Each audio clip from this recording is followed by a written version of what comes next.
Welcome to Profit Led, a podcast by and for bootstrapped founders brave or crazy enough to grow a business to profitability with very few resources. Profit Led is brought to you by eWebinar, the leading automated webinar platform built to save you from doing the same webinar over and over again, from sales demos to customer onboarding to training. This season, Profit Led's host Melissa Kwan, who is also co-founder and CEO of eWebinar, will walk you step by step through the company's journey to $1 million. Melissa is a 3-time bootstrapper who has spent 13 years building startups. Together with co-host and eWebinar COO Todd Parmley, they will dive into one major topic per episode, sharing war stories, mistakes, and lessons learned as they grew the company to $1 million in annual recurring revenue 36 months after product launch. So buckle up, fellow bootstrappers. It's gonna be one heck of a ride. Welcome to Profit Led Season 2, Episode 10, where we're sharing everything about eWebinar's journey to $1 million. My name is Melissa Kwan. I'm the co-founder and CEO of eWebinar and your host. I'm here with my co-host today, Todd Parmley, COO of eWebinar. Todd, how's it going? I'm good. We're on episode 10. We are on episode 10. Double digits. Well, so last episode, we talked about what happened after launching the product, assumptions that we made, good and bad, shocking surprises, reality setting in, and which, led really well into this episode where it's like, what do we do next? And this episode, we're going to talk about the importance of founder-led sales, which was really just me selling one-on-one for 9 months straight. Right. And trying new things. And really how anyone can learn how to sell, which is something I really, really believe in. Yeah. I mean, I remember the first time you said that to me. So I'm a product person at heart. I'm entrepreneurial, but I'm not a salesperson. I've never had experience with sales. I actually was in a sales job at one startup for like 2 days. Like how long ago are we talking? This was when I first moved to New York. So this was 20 years ago. Did they call them startups back then? Was that like the first, was that the first like tech bubble? I don't even know. I mean, it actually took me years to realize, oh, wait, I was working at a tech startup in New York. I had to move. But what was I talking about? You were in sales for 2 days. Oh, that's what I'm trying to forget it. Yeah. It's a deeply repressed memory. They took me out of it immediatly because they knew I couldn't. So anyway, you told me like anyone can sell. I was like, yeah, whatever. And now I believe it. I'm a strong believer. Anyone can sell. I didn't know what you meant. Like there are very clear tactics that work that don't have to be disingenuous. They can be salesy. Yeah. Or salesy. Yeah.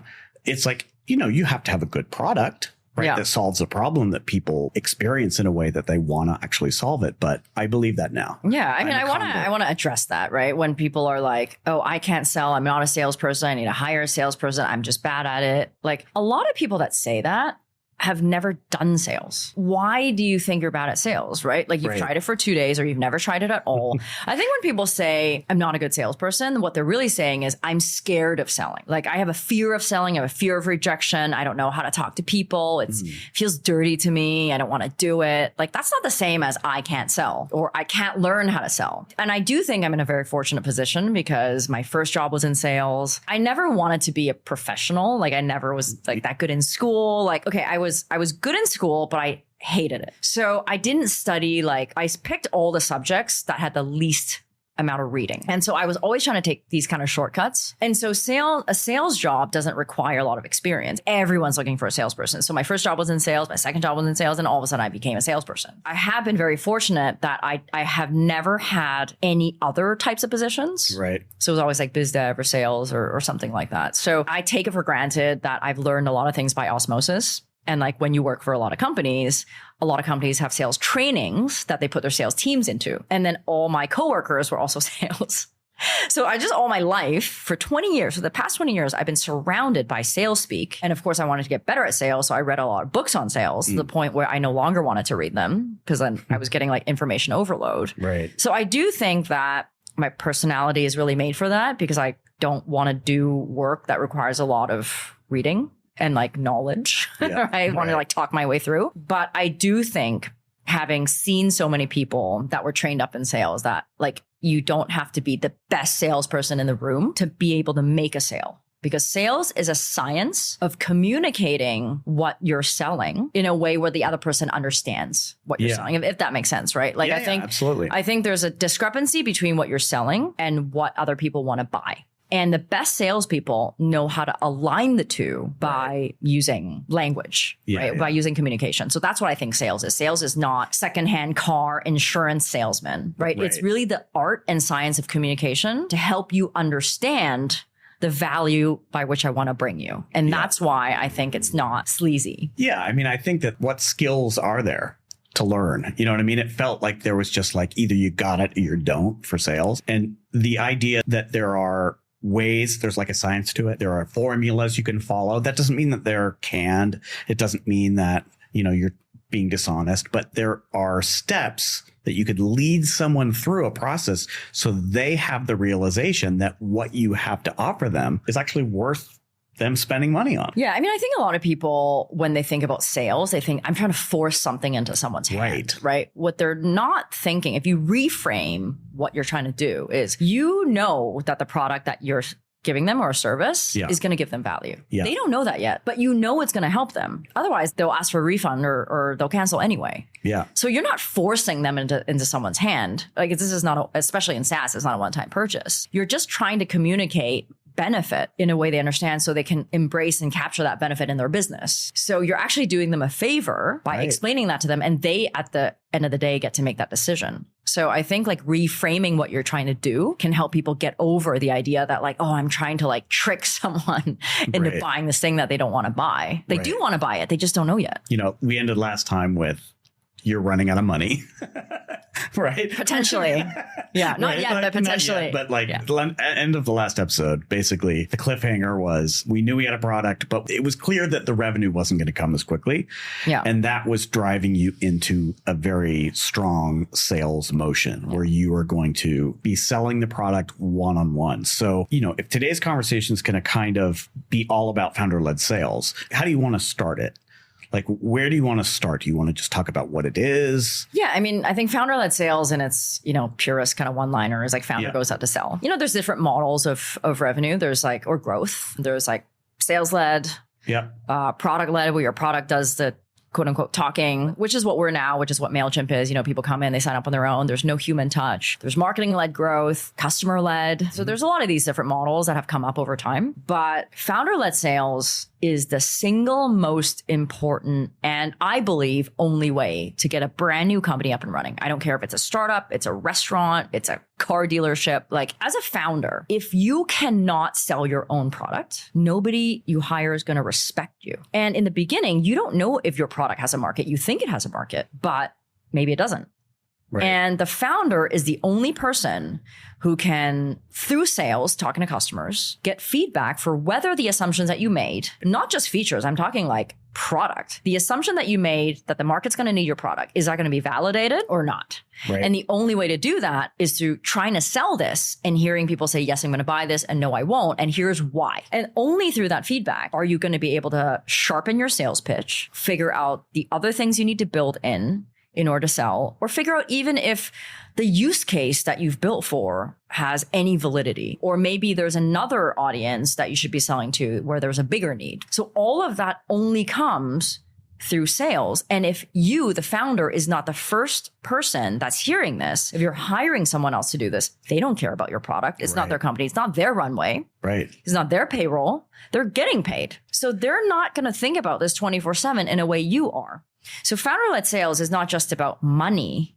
It's about your product roadmap. It's about marketing. It's where you spend your money, right? It's, are you on the right path? Where do you go next? Yeah. Right. And someone else is just not going to care about your product and your business enough to even think that far. A salesperson is just going to be like, yeah, nobody's buying it. And I've seen this happen. I've seen so many funded startups take a product they're trying to sell to just go and sell it and not give the feedback back to the founders. Because why would they? Right. A lot of salespeople are not CEOs, right? They're not thinking holistically about the business. Right. So it's like, well, I'm selling this mic, but nobody wants to buy the mic. But they're not saying to the founder, oh, they actually also want a mic stand. Right.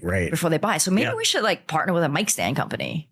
So that kind of stuff. Yeah. So that's why I think it's the single most important function, the only function that a founder should think about after the product is out in the wild and, your website is up. And you're talking about going out and selling the product, right? Can you sell it? Like, I think a lot of times when people think about product feedback, they're like, oh, what do I need to do to make the product better, rather than what do I need to do to the product so that I can sell it? And that for me was a big mindset shift, because sort of as a product manager in the past, I was entrepreneurial, but when you put yourself in the CEO's shoes and you're writing the checks, and you, especially if you're bootstrapped, you know the money's going to run out, you make decisions very differently, and they're based on revenue. Well, there's two things that could happen, right? Yeah. Either you have the right product and the wrong pitch, and it's a messaging problem. Right. Right? Like, people aren't understanding what you're selling, and this is where you have to get better at sales.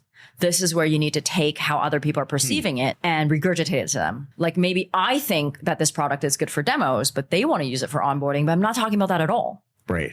So maybe I got to talk about that first. Or your product is not good, but your pitch is good. So maybe there's a disconnect. Founder-led sales helps you figure out, okay, like, is it a product issue that I need to improve on and change? Is it even a business idea? Right. Do I have to change the entire product? Right. Or do I need to enhance the product?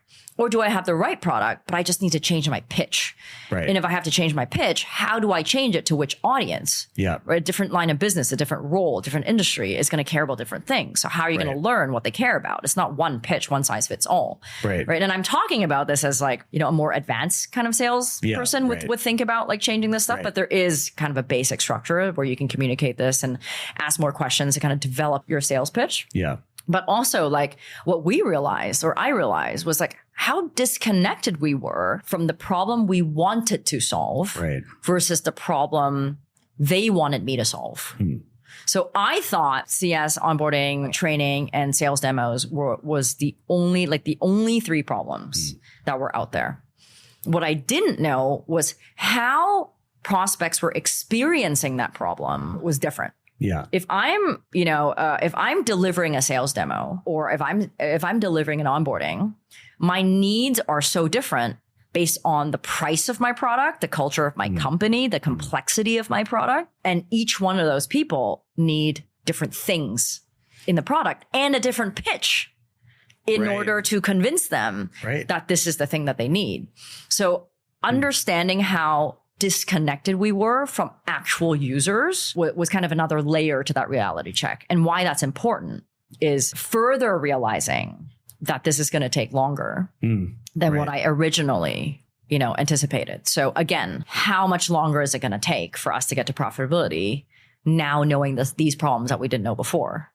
So, I mean, what kind of feedback were you getting that sort of made you aware that there was a gap in understanding? Like, what specifically were you hearing? Yeah. So I guess like a pretty good, like, I think an example that everyone can understand is like, we came up with a standard set of analytics, right? Right. That we thought, webinar analytics, this is what people are going to want to know. Yeah. Like watch time, how many people register, blah, blah, blah, right?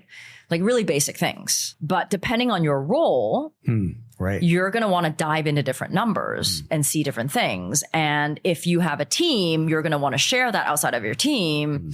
Some people don't even care about analytics. They're not really numbers driven for their role, or they're a single person, a solopreneur. They don't need those things. Right. So whether you have a big team or whether you're a solopreneur, these things have to get positioned differently. Right. And so for some people, like, they don't care that there are numbers. They just want the chat. So I think that was kind of the biggest realization, was like, how do I position the pitch to different people? But also knowing that like I can only talk to so many people at a time. Right. So I think I did one-on-one sales for like 9 months before like we started looking into like marketing strategies. So marketing, my friend once told me like marketing is like sales without talking to people. And I'm like, that sounds like the utopia of sales. How do I do that? But, I think it was only around that time that I started like hearing the same thing over and over. But at that time, we still had about a month after I did like one-on-one sales. Yeah.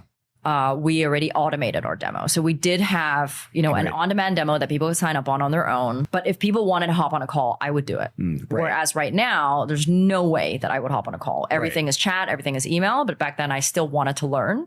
Yeah. And then people were still referring me to their friends. And because they were their friends, I wanted to get on the call with them. So I did a lot of calls, ironically, for the first 9 months.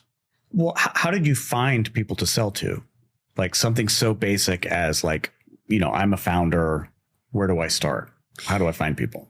Yeah, I mean, I think I was lucky for this third company that I had two other companies before that, right? So I had, friendlies in the industry, like lots of, I was in real estate, so real estate tech. So I had a lot of real estate tech companies that I was friends with and I met at conferences. Right. I had lots of brokerages, franchises that were my customers. So these brokerages would train real estate agents on different products that they would use within the brokerage. So I knew that they needed this in some form or another. Right. And because real estate agents come in and out all the time, and I was in real estate, so a big part of eWebinar was really built for the real estate industry first.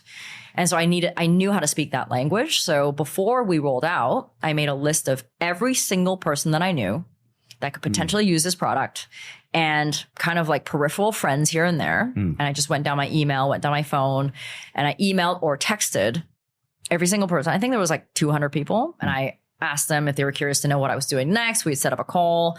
I tell them what I was doing and then ask them if they thought that their company could use this.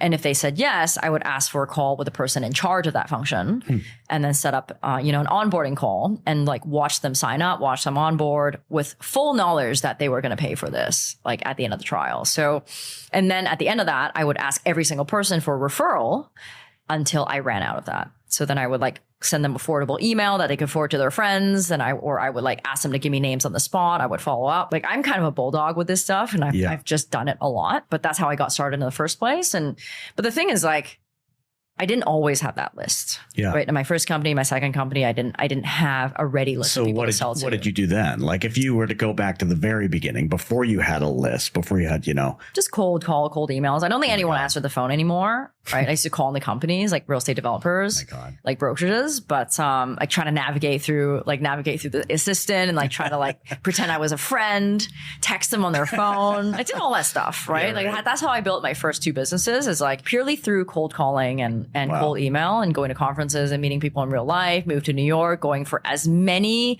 happy hours as I could go to and just like meeting people in real life and like letting them know that I exist. And then through that, I had an existing Rolodex for this company. And then, of course, like I tried a lot of LinkedIn outreach, first by myself, and I tried to hire someone else to do it. I wouldn't recommend it. I have never gotten such vile responses than through LinkedIn outreach. Oh my God. Yeah. And these were like one-on-one targeted messages. Like people are just like, how dare you like use this platform to sell to me? And like, I know a lot of people are now using like bots and stuff for that. You should definitely not use that because LinkedIn is like cracking down. Yeah. And like bans your account if you do that. But like, I've never gotten worse feedback. Oh my God. I think digital communication has made people like, I don't know, just angry, right? I think, or someone's having a bad day or they're angry for some other thing and they're taking it on you because you're right there. But LinkedIn was the worst. And I wanted to build my brand on there. So I didn't want people to be like angry at me. But I did try like more cold outreach because you do run out of your first degree and second degree audience. So then after that, what do you do? Like I went to like, some LinkedIn groups and I started adding people like CS groups, sales groups, started adding people. Every time somebody talked about a webinar, I would comment on it to be like, oh, have you checked out this company? It's my company. Or I went into, there's a lot of like Slack communities that are run, like CS communities, founder communities. I was part of On Deck, which had huge founder communities. Right. So like I was not sleazy about it. I would only post if it was like, because a lot of these communities don't let you post as a vendor, but if somebody asks a question, then you can respond. And then there are certain channels where it's okay to do that. But I did a lot of that as well to get like more leads. And, I would like set up like fake discovery calls with people. In the end, try to get them to like look at the product and see if they'll discovery buy it. Calls for what? Oh, you mean discovery for their own product? I don't get it. No, just like, hey, I want to know like more about, this is a bad example, but I can't think on the spot. Like I want to know more about how you grew this company in the beginning. Oh, okay. And then at the end, it would be like, oh, what do you think about my product? Do you think your company could use it? Like I was genuinely interested. Yeah, right. But at the end, I would like slip it in there. Yeah, but that's who you are too. But I got some amazing customers from that. Like Agora Pulse was a customer that came from that. Amazing. Right. And then now Agora Pulse is like a case study. And then people like other companies are like, oh, do other companies use you? Oh, like look at that case study. So one at a time, right? And like part of founder-led sales is to be like scrappy, creative, and then leveraging your customers. Like now we're kind of like going to marketing territory, but like using your customers to sell your product and service, but also using it in your pitch. Right. Right now that I have like 2 or 3 case studies, you bet I'm going to use that in my outreach email. Right, of course. You bet I'm going to use that on my demo. Right. Like, by the way, these other companies are using it and I always get people on video. So I will get a customer that's willing to be on video, I ask them a set of questions that walks a prospect through like a close. Yeah. So like, what was your life before us, right? Like, how do you use this product? What's your favorite feature? What's your life after us? Who would you recommend this to? And then I would chop up the video and put it on, a 1-page customer story, which is still on our site now. Yeah. And I would use that as outreach, whether it's on LinkedIn or email, or like I would send those assets to friends of mine and ask them to send it to people they think could use it. Yeah. I mean, and by the way, that simple outline that you would send to people that was cleverly ordered to walk a prospect through the sales process also makes it really easy for the customer to actually make the video, because they just have to answer a set of questions. So I just thought that was very clever. I did learn that somewhere. I forgot where I learned that, but and now people are like, oh, I've run out of ideas. How should I sell? Like I go on their website. I'm like, where are the testimonials? Right. Where are your customer stories? Do you even have customers? Like, get them on a call now and get them recorded. Here are the 7 questions. I'll post them on the show notes as well here now that we're talking about it. And like, just ask them. And then don't ask people to write you a paragraph. It's going to be bad. Right. Ask them how to answer these questions. Write your own case study. Hire a writer. Do whatever, right? Yeah. Or write your own paragraph. Have them approve it, which is what I do. And then put it on your site. If they like you, if they like your product, like everybody wants to help. Especially if it's like, a small company trying to make it, like everybody wants to help. Yeah, right. So like that's the best way to leverage other people's voice and leverage your own network to get more sales. But I was doing that, and then that's how I was getting like majority of the calls. So, while you were selling, you were getting all this feedback, right? You talked about kind of 2 types of feedback. You were learning about how to message the product, right? How do you actually communicate the value so you can get somebody to actually try it? But then you were also getting like product feedback too, right? Or about what the product needed to be. Actually, I was also learning more about who my best customers could be. Because then I realized, okay, we don't have a training resource. We don't have any help articles. And the people that are best users of our product has someone who is the admin of our product. Right. So you could be a founder, but you're too busy and you want to use this, but you're just, unless you're feeling like the burning like desire to solve this, you're not going to solve it right away. Yeah, right. So if you had a trainer, for example, or if you had a team, you're more likely to assign this to someone. So I learned a lot more about who not to talk to, so I could focus my time on like, the medium-sized companies or like the small companies, but not that small. Right. So they could actually have a champion to like get this through. Right. And then they could also not just sign up, but they could like expand beyond the first webinar, which is like how we charge and how we make more money. Well, how did you separate like good feedback? I mean, you were getting a lot of feedback. So how do you separate good feedback from bad feedback? Yeah. I mean, I think that's always hard, right? I think like one of the hardest things about a founder is like you want to make everyone happy. Yeah, right. But you can't, right? So how do you decide on what to do and what not to do? And I think like if you ask for 10 pieces of feedback, you'll get 15 that are different. You have to be discerning and ask yourself, okay, if I build this, will I get more revenue? And will I get more revenue is not like, will more people put in their credit card, right? It's like, will people sign up? Will they activate? Will they have a less likelihood of churning if I had this? So revenue shows itself in a few different ways. Is this going to be a compelling feature enough for me to make the next sale? Yeah, right. Right. Or is this something that is so specific to this one person that we're going to spend so much time doing it? Like there's so many integrations that we say no to. Yeah. And people are like, well, I'm going to sign up if you have this. I'm like, well, how about you sign up first? And then, a perfect response, one of my sales coaches taught me is like, people don't hate saying no or hearing no. Don't say no, right? Always say yes. So if people are like, can you build this for me? Always say yes and be like, let me get a quote and let you know and send you a proposal and let you know how much that costs. 100% of the time, they'll be like, oh, actually, I'm not going to need that. So you're saying yes, you're putting the onus on them and they don't want to pay for it, right? Like I think a couple times you're like, yeah, we'll pay for that, but they never actually pay for that. Right. Right. And then if you really don't want to do it, then you mark it up to like some astronomical number. But, we're not going to integrate with one CRM. You can't threaten me into that. Yeah, right? We have Zapier. I don't want to pay for Zapier. Well, if you don't want to pay for Zapier, you're not going to want to pay for my product. Right. So it's also about like being willing to let go of people who say they're going to sign up if you have X. Assuming you have a good product, people that are going to sign up only if you have X do not feel the core problem enough to even want to solve it. Right. Sign up for it now, solve the problem, and I'll consider doing this for you. Right. So how long was this process? How long did you sell one-on-one like this? Yeah, I sold for like 9 months, only because I ran out of people. So I stopped selling one-on-one when I didn't have an audience anymore. Like I had exhausted every referral channel, like every immediate customer, people who were finding us were people I didn't know about. So I couldn't ask for any more favors. And that was about the time where I was like, okay, like, what do we do now? How do I expand this beyond me? And that was another shocking surprise because I had been in sales for like over 10 years. Right.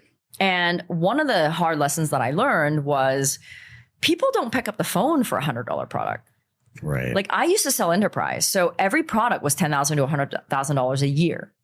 But now eWebinar starts at $100. Right. So I thought that people were going to pick up the phone for $100, but that's not how they buy. Right. Like if I reach out to them, they're like, they look at the website, they're like, why are you even calling me? Right. Like I'll just sign up on my own for this. Right. And so I like, that was a hard lesson, but also like, you realize a lot of the people you talk to are not ready to buy, even if it's a good product, because they have to talk to other people. They have to think about it.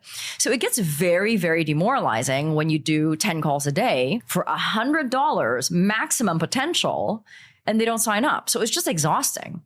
So I had to really think beyond that, for my own sanity. And ironically, I built the product to solve this particular problem. And now here I was running into the same problem, but it's a different problem because I was running out of leads to sell. Just to hear what my perspective of all of this was while you were doing this is that you would come back and say, you were telling me what you were learning, right?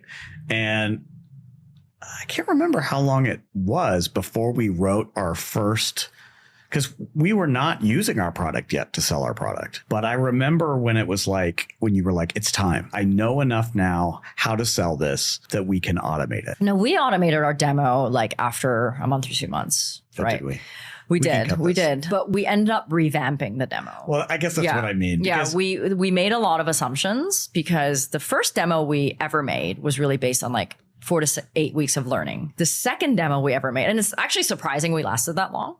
Because we had like change a user interface and like, it didn't even look the same anymore. But we re-scripted the demo after like 9 to 12 months based on the feedback that we're getting, objections that we were getting, and more geared towards all the questions that we were getting in the automated demo so that we could sell them automatically even more.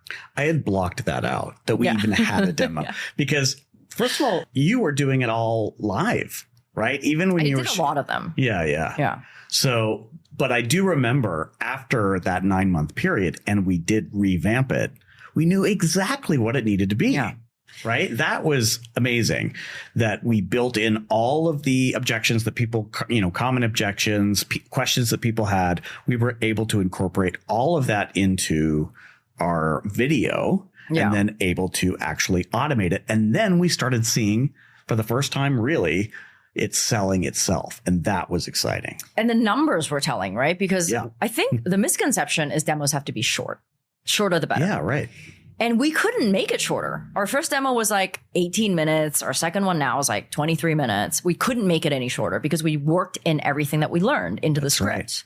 And that's why, founder-led sales is also important because you know what to work into the next script, right? And I remember like our second demo was longer. Yeah. People watched less time, like less percentage, but the conversion rate was higher. Yeah. So what it told us was it took less time to convince someone because once they're like convinced, they go sign up. Their CTAs sign up. They don't need to talk to me anymore. Right. So that was amazing. Right. That like the conversion went up, but they dropped off way earlier than they did. Yeah. And it was cool. We would, we added our sign up CTA at the beginning in a very like kind of subtle way. You can sign up at any time. And then we pinned it to the top of the video. So it was visible throughout the entire demo. That was one of our features and people would drop off when they were ready to sign up. Yeah. I think our watch time definitely went down. I also want to add this is like, it's really, really hard to get people on the phone nowadays. Our own customers won't talk to me.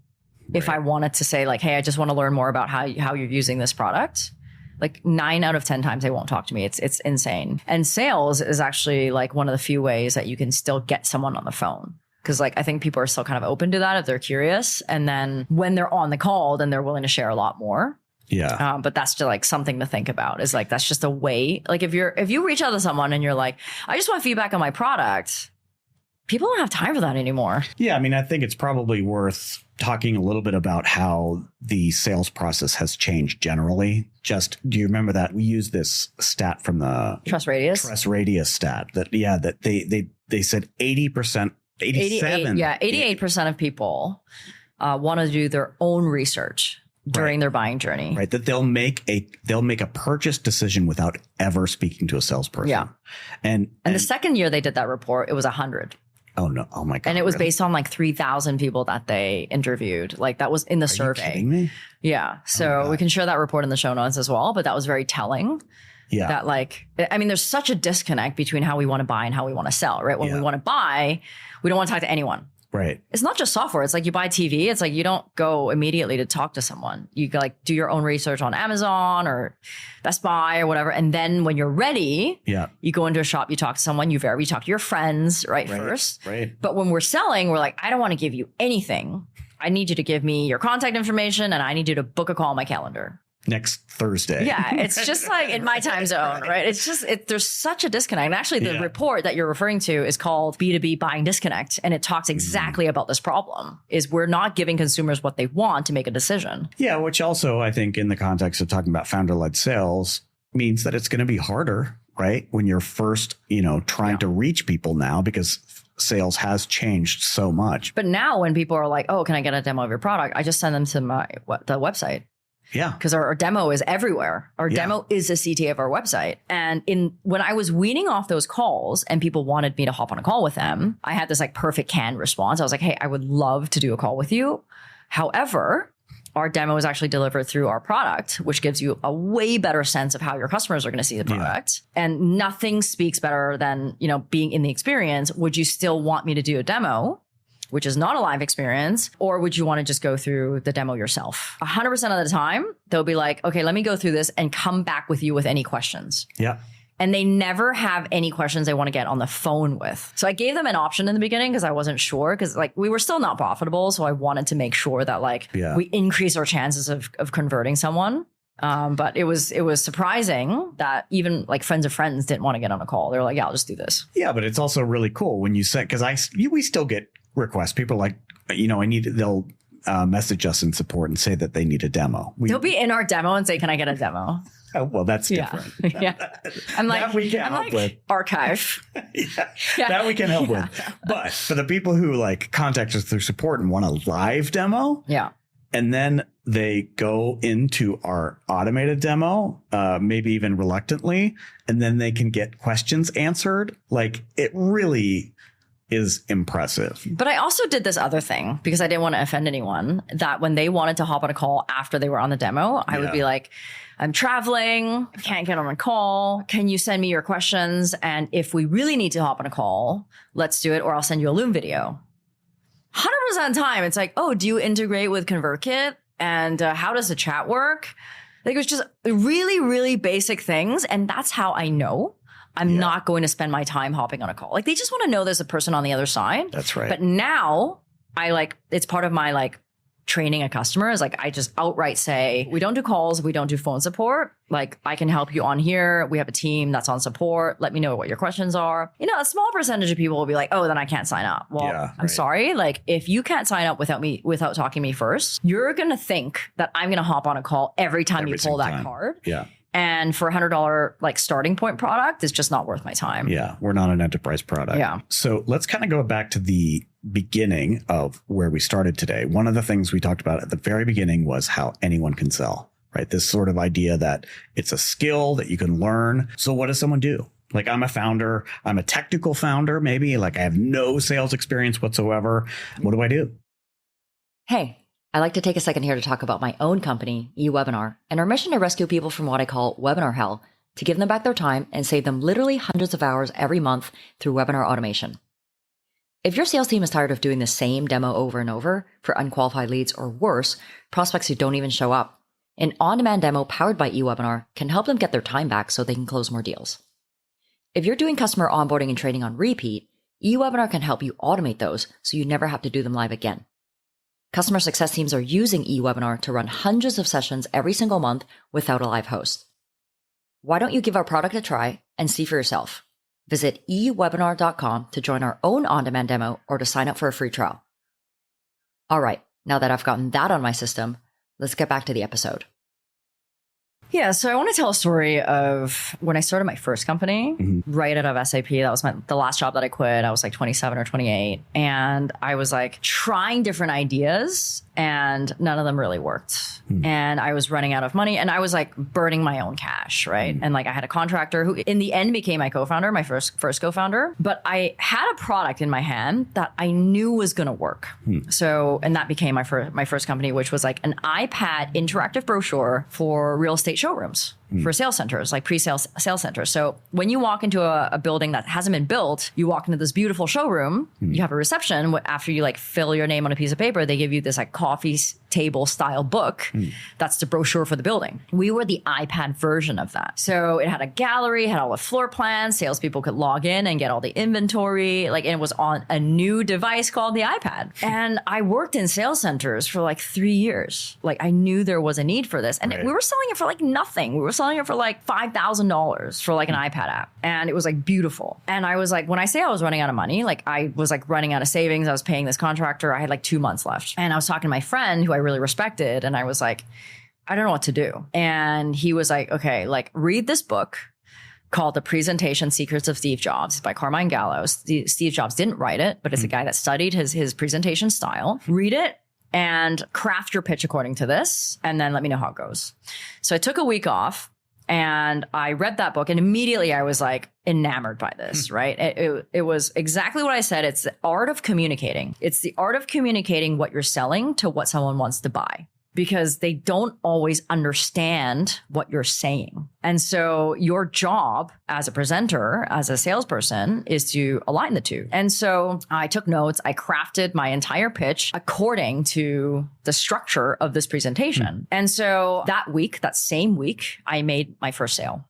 That was the first sale in my life as an entrepreneur. Oh, wow. I remember walking out of that office building like, thank God this worked. And at that point, I've been trying different things for like probably 2 years, right? Like I had like 100 grand saved or something when I quit my job. I was always in commission jobs. So like as a 27-year-old, like that's a lot of money. Yeah. But I was also paying people to do a lot of things because I didn't think it was going to take so long. So that was a lot of the naivety on like how long it actually takes, right? And I remember calling my co-founder, who was my contractor at the time, was like, we made the sale. And so that was like another month of runway, right? I was living in Vancouver, so my burn was like pretty low. And so that was exciting. And now like that's what I tell people is like, if you were to read nothing else in your whole life, like in sales or like just as a founder, read The Presentation Secrets of Steve Jobs. I think I've personally been liable for like 200 copies of this. I've actually reached out to Carmine Gallo to see if he'll use our product, but like he like never responds.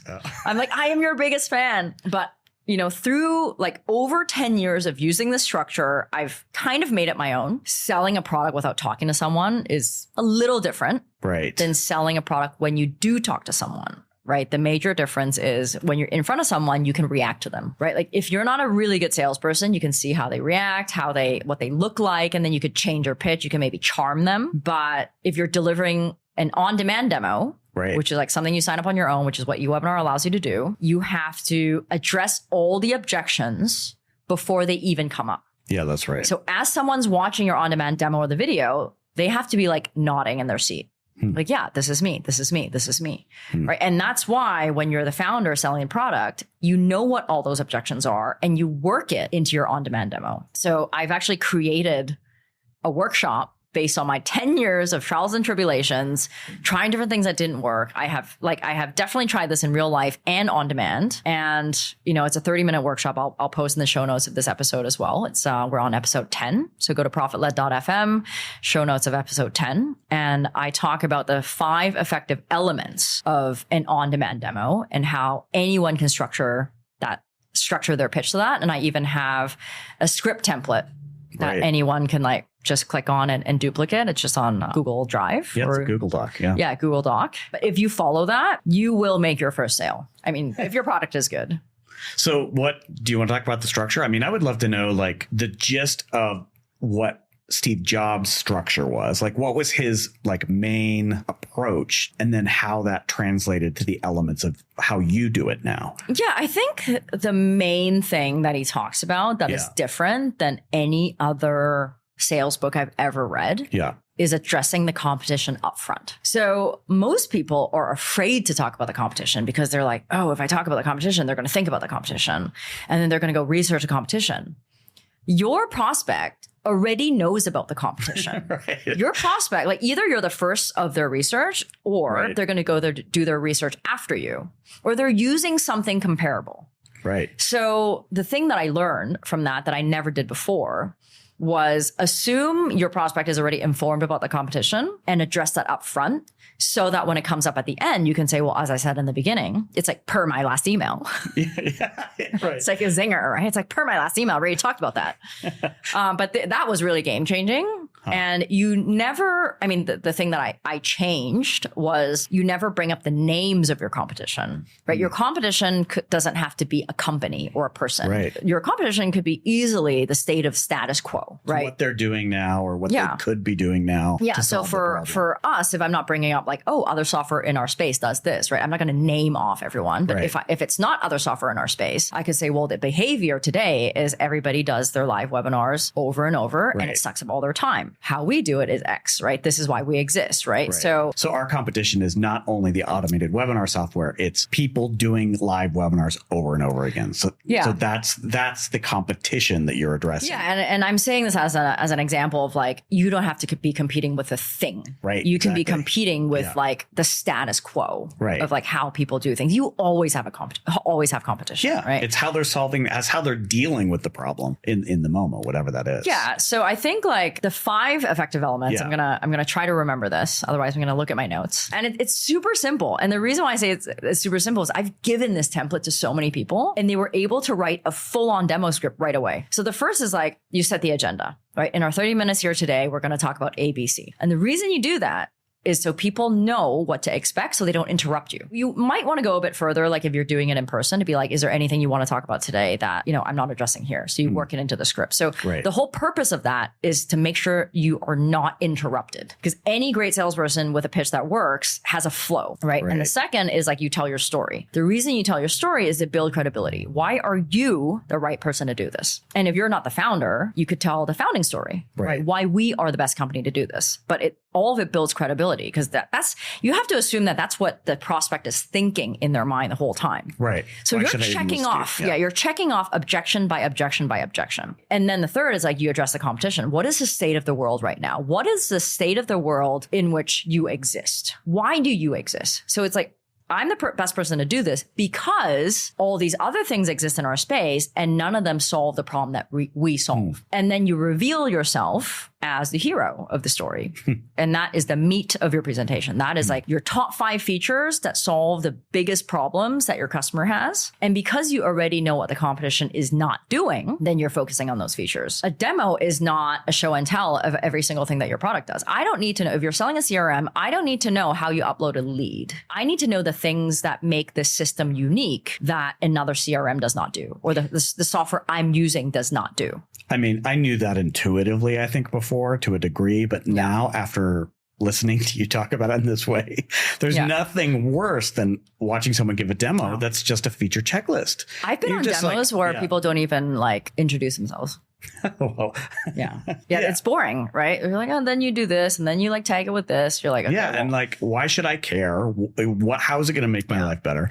The thing I like about addressing the competition too is, if the person is experiencing the problem, either with other software that falls short in whatever way, or they're just experiencing the problem, they know you understand the problem. Yeah, you're the expert. Right. You want to position yourself as the expert. And then also I am, like you said, nodding along, because I'm like, oh my God, that's what my life is right now. That's what's causing me pain. So then when you get into revealing the story, they're like ripe for... if you actually solve the problem, then it becomes an easy sale. And salespeople are always like, you want to make sure when you're talking to your prospect, in their mind, they're saying yes, yes, yes, yes, yes. So then when you're asking for a CTA, it's yes. It's not no. It's not how about this? How about this? Have you thought about this? You want to to your point, you want to position yourself as a person who's thought about everything. Right. The thing that I've made a bit more of mine is when you're talking about yourself as a hero, with every feature, tell a mini story. A mini story of how a customer you've had or that's using your product is benefiting from, from this feature. Right. It's not like, here's a scheduling feature and the scheduling feature is really dynamic and you can have a recurring schedule. Move on to the next feature. It's like, because of this feature, our customer was able to run their demos 24/7 and they never have to do them live again. Right. And their attendance rate went up 6 times. Yeah. Or like they're able to spend so much more time with friends and family and they're like thanking us for their first holiday. Right. So like something that makes people feel like, that I want to be that. So you're connecting them to a scenario that they can understand. Like, how does this apply to me in my everyday life? And also, just to reiterate this, because you said it, but like, you're not demoing every feature. You're choosing your top 5. And what's the 10x feature? Yeah. You're the thing where you're 10 times better than anyone else. Do you want to talk about that for a second? Because I know that's So Jason Lemkin, like he's like the godfather of SaaS, or founder of SaaStr. Yeah. He's famous for coming out with this term 10 times feature. It is the feature that you have that nobody else has. Right. That is the reason people switch for. Right. So you do not have to have feature parity, but this is the one feature that people will come to you for because it is just that good. Right. Right. And for us, it's our chat, because nobody else has like asynchronous chat, right? Chat that you can hop in, respond in real time or later through email. And that's the feature that you usually save for last. And you could be like, this is the thing, like be dramatic, right? This is the thing that nothing else has, like nobody else has. And you have to be so confident about that if they go out and do their research, that they will be able to validate that point. Because the more they can validate, the more of an expert you are. Right. And as you're talking about the features and as you're talking about the competition, you can work your competition also into your hero speech, right? Your demo speech is like, like customers who have switched to us, was using another product and their product didn't have the scheduling feature and it caused them, this kind of pain. And if you know what the prospect is using, you kind of want to you want to poke at that a bit, right? You want them to be like, oh yeah, I have that problem. Right. This is how it's going to take my existing problem away from me. And of course, the last step, the 5th step is like, ask for the CTA. Like there have been demos that I've been on where people are like, yeah, and that's it. And this is again, why founder-led sales is important. Is like a salesperson, most great salespeople are high paying, or they're CEOs of their own, or they're like some high paid executive that's, at another company that you can't afford. So as a startup, you're only going to be able to afford shit salespeople, or you are the salesperson. Right. So this is the kind of stuff that shitty salespeople do. They present it, they do their job, but they don't go the extra mile. Well, they don't ask for the close. Yeah, they don't ask for the close. They're like, here it is. And then they're like, yeah, okay, well, let me know if you have any questions. Like, it's not like, can I follow up with you? What else do you need? Whatever what did you think about it? What do you think about this? Like, who else needs to see it? What's the next step? Like, is there anything you wanted to see today that, I didn't show you, right? I mean, all of these, you need to have a live person in front of you. But by the time you automate it and make it on demand, you already know what to work in. Right? That's why you want to do it as many times as possible. Like, I always say, like, I do sell this product, but you cannot automate anything, be it an onboarding or a training or a demo, if you are not robotic about that pitch. Right. Until you become a robot shouldn't do it. Right. But when you find yourself doing it over and over is when it's time to, switch to something like eWebinar and have it do it for you so you can spend time on doing other things. Yeah. And also just to talk about CTAs for a minute. Like a CTA for a product like us, buy now or sign up, that makes sense, right? It's a $99 product. I mean, it's a decision you can make in the moment, right? But if it's an enterprise product, it doesn't mean you still can't have an on-demand demo. Like the CTA at the end of the automated demo is an overview of the product, maybe, and the CTA at the end is book us a call. But at the very least, you'll have people who will be like, "Oh, this isn't the product for me," right? So you're not wasting your time on unqualified leads, so that when they actually get to the salesperson and have that call, they're already that much farther down the path to actually purchasing something. I mean, I think that the biggest misconception about a demo is it has to be a product show and tell. Right. And so a lot of enterprise companies, that do like custom software or like have lots of customizations, like, oh, I can't make my demo on demand. I just need to hire a bigger sales team because our demos are customized. Yeah. Well, the second demo can be customized. Right. But your top of the funnel demo, the thing that everyone comes into, the one that validates whether this is a good lead or not, it could be a company overview. Yeah. Like the structure that I just used about setting the agenda, like addressing the competition, it couldn't have nothing more than 3 slides of what your product looks like. Right. It can just be like, here's, this is our founding story. Here's like what we do different than our competitors. Here are some customer stories and testimonials. These are the types of customers that our product is good for. If you want to book a call with us, here's a calendar link. Yeah. And so now people are like validating themselves out. They're like, oh, I'm actually a bad customer. Or they're like, oh, I've watched this. I'm actually a good customer. And then the call goes directly to a salesperson who does not have to go through the first level demo. Right. They can start at a deeper level in the conversation right out of the gate with that person. And, it really is remarkable to me, remembering that trust rate is a statistic that's now up to 100% of people don't want to talk to a salesperson before making a purchase decision. When I go to a website and I'm ready to evaluate some software and I cannot see anything. Oh my God. I can't see any pricing. I have to book a sales call. That to me is now crazy. Yeah. I mean, I think that will change more and more. Unfortunately, it hasn't that much. Yeah. No. I mean, the thing is like when I'm searching for a product, like put yourself in the customer's shoes, right? And I think like this is such a massive opportunity for customers that understand this or for companies that understand this to just open the kimono on, what you're selling. Like don't just let people know what the features are. Like give them a price range, a base price, right? Something. Let them see a video, an eWebinar, like let them see something. Yeah. And because if you're not doing it, your competitor's doing it. Yeah. And they're getting the next call faster than you. If I think about myself in that shoes, right? If I go to something and there's no price, I'll go and Google like this thing, what is the price? Yeah.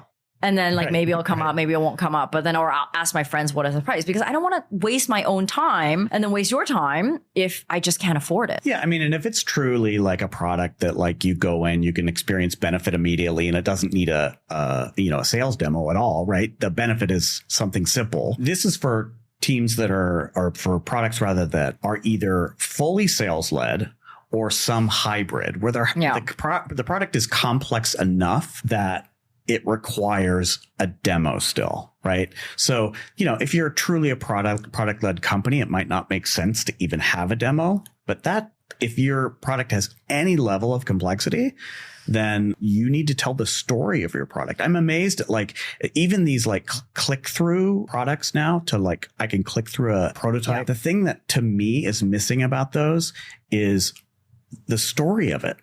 Like it's leaving a lot for me to understand how the feature that I'm clicking on is going to actually bring benefit to me.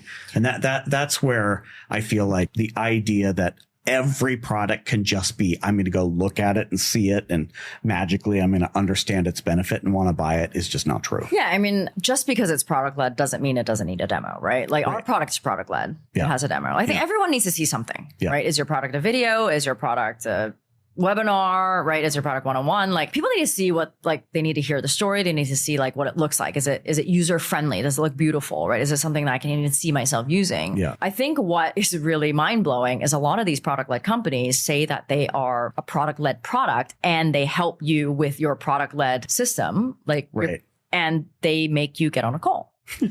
Like I actually went to a few of these like interactive demo company websites. Yeah. And they didn't use their own product to demo their product. And their CTA for a demo is book a call. I'm like, all over your website is you need this product if you're product led because we are the demo product, but you're not using your product to demo your own product. And that's so that says a lot. And you're forcing people on a call when everywhere is like, we are product led, we are product led. It's like, it's pathetic. Yeah, I know. We are not that company. We're not that company. Yeah. We don't want to do live demos for you. We want you to come to our website and hop in and demo yourself. Yeah. I love telling people to go to our demo instead of talking to them. Yeah. I never want to talk to them. So what have we talked about today? The importance of founder-led sales. Founder-led sales, how important they are, and the feedback you get from them that if you give that to somebody else, you're never going to learn for yourself what you need to know to sell your product, and then how anyone can learn to sell. That it's a skill that can be learned. So With that in mind, what is your hot take for this episode? I think my hot take is anybody can sell. Like anybody can learn how to sell. Learning how to sell as a founder, whether you're technical or a CEO, will be your greatest asset. You're not only selling to your prospect, you're selling at every event, every conference, right? Every networking event. You're selling to somebody, whether you're selling to a VC, prospects, customers, whoever it might be. Yeah. So read the presentation Secrets of Steve Jobs. And if you have time, like go through my sales workshop. It's only 30 minutes. I'll share it in the show notes of this episode as well, episode 10. And write a script and just get super robotic about it. Test it on people live, like test it on 100 people. And then as you get robotic, then start to automate that process and free yourself of it. But just learn it. Like you can do it. Yeah, it's great. What is your hot take?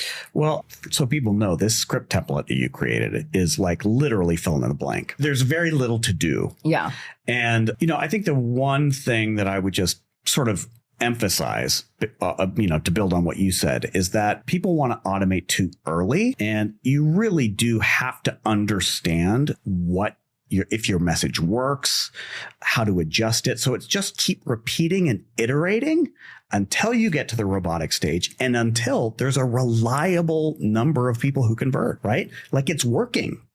You can rely on a certain level of conversion. Because when you translate that to an automated demo, you can see that conversion rate will hold. That was one of the most exciting things is when we actually incorporated everything that you'd learned, the conversion rate was effectively the same. I think it was 5% higher after we did the improvement. Oh, from our original demo. Yeah. Absolutely. Yeah. But I'm talking about when it was holding from you pitching to not your close connections, but when you were pitching to new people, it was having the same level of we were also opening up the market. Right. Because I didn't have to talk to everybody. We opened it up to everyone. And then I started using our on-demand demo as the outreach asset. Right. I used it in emails and text messages and LinkedIn and whoever I could get a hold of, I was sending them that demo so that they could go in on their own. And then the good part about this is because it's standardized, they can send it to their internal teams. Right. And now you're controlling the narrative. Right, because they see the same demo every single time. When someone else, it's like the phone, it's like a telephone game. Yeah, right. When you repeat it to someone else, you're not going to have the benefits and the mini stories and the competition. Right. They're just going to be like, yeah, this is good. Well, why? Yeah, I don't remember. So you're controlling the narrative by having this one thing. And also if you automate it, the founder or the best person who's selling it is selling it all the time. It's always the best version of that sales pitch. Yeah. So that might have seemed like a really long hot take. Yeah. But there was tangents we could go. Tangents we went on. But it's repeat, improve, repeat, and then don't automate too early. Yeah. You'll know. You'll know when it's time. And that's it for today's episode. Yeah. If you enjoyed this episode, please consider sharing it with your friends. The only way this grows is by word of mouth. So if you think there's a friend that can benefit from our conversation, please send this to them. If there are any other topics that you want us to talk about, please send me a message on LinkedIn. My last name is spelled Kwan, Kwan. And if you like Profit Led, please subscribe to Profit Led on your favorite app or on YouTube. Thank you so much for listening. Thanks for listening to Profit Led. If you enjoyed this episode, we hope you will subscribe to the Profit Led podcast and head over to our website, profitled.fm, to see the show notes of every episode. You can also join our mailing list to be notified of new episodes or when we have interesting products and resources to share. We promise to only share things you'll actually care about. Thanks again for listening. Bye now.